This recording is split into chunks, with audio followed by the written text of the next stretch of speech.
এখন একটু কথা বলবো শীতকালে আরেকটা আতঙ্ক হচ্ছে নিউমোনিয়া। নিউমোনিয়া নিয়ে অনেকেই খুবই ভয় থাকে। নিউমোনিয়া আসলে ব্যাপারটা কি?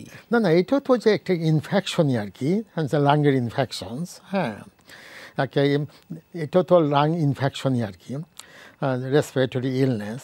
তো এখন অনেক সময় হয় কি, ওই মানে ফ্লু থেকে যারা, যেটা বললাম আর কি, যাদের ইমিউনিটি কম আছে বা রিলেটেড অন্য ইলনেস আছে, বা কোনো কারণে ব্যাকটেরিয়ালি হয়ে গেল আর কি, তখন হচ্ছে শ্বাস প্রশ্বাসে কষ্ট হচ্ছে, oxygen going down, oxygen saturation. হ্যাঁ, তখন হয়তো ওটা এক্সরে করা ছাড়া করতে হবে। নিউমোনিয়া এক্সরে ডায়াগনোসিস, এক্সরে করতে হবে, বা এক্সরে আমার সাইন থাকলে অ্যান্টিবায়োটিক দিতে হবে। নিউমোনিয়াটা একটু ডিফারেন্ট, একটু সিরিয়াস হয়ে যায়, যার অনেকগুলো কফ বেশি হয়, টেম্পারেচার কমে না, এইসব ব্যাপারটা থাকে নিউমোনিয়া।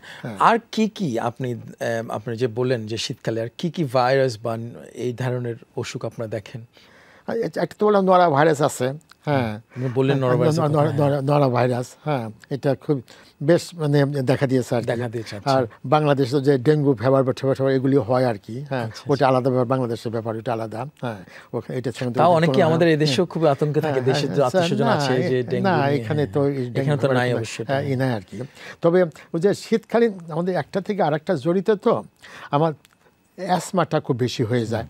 হ্যাঁ, অ্যাসমার প্রবণতা খুব বেশি হয়। যাদের যে সমস্ত বাচ্চার যে প্রোন টু হ্যাভ অ্যাসমা, তাদের শ্বাস প্রশ্বাসের কষ্ট খুব বেশি হয় আর কি। হ্যাঁ, কাজে শীতকালে হয়তো ওই অ্যাসমা পাম্পটা বেশি ইউজ করতে হয় বাচ্চাদের জন্য। ইভেন যারা অসুস্থ তাদেরকে একটু বেশি ওইটা ইউজ করতে হয়।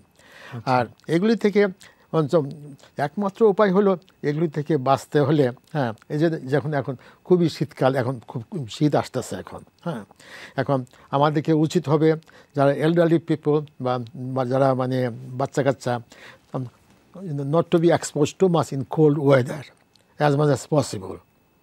মানে ঘরে থাকা ঠান্ডাটা অ্যাভয়েড করা, অ্যাপ্রোপ্রিয়েট ক্লোদিংটা ইউজ করা, মানে কাপড় চোপড় ভালো মতো, যে শল, মাফলার, সোয়েটার, এগুলো যেন সব সময় ঠান্ডাটা দূরে থাকে। অনেক সময় ঘরে হিটিং অনেকে চালাতে চায় না, এটা খুব ইম্পর্টেন্ট। কিন্তু হ্যাঁ, এটা থেকে অনেকে আমাদের বেশিরভাগ দেখি রোগীরা যে মানে হ্যাঁ, এটা একটু প্রবলেম হয়ে গেছে এখন। জানি cost of life became very very expensive as well. Okay, people are thinking twice before keeping this heating on. Even ourselves, all of us thinking the same way. How to save, money, which is very very important. Okay, but there is no other option. If it is needed, we must use it. Yes, winter তো এটা খুব protect করা দরকার, না হলে তো আপনার hypothermia অনেকে হচ্ছে, যে টেম্পারেচার কমে যায় এবং অসুস্থ হয়ে যায়, বেশিরভাগ বয়স্ক এল্ডারলিরা। আচ্ছা।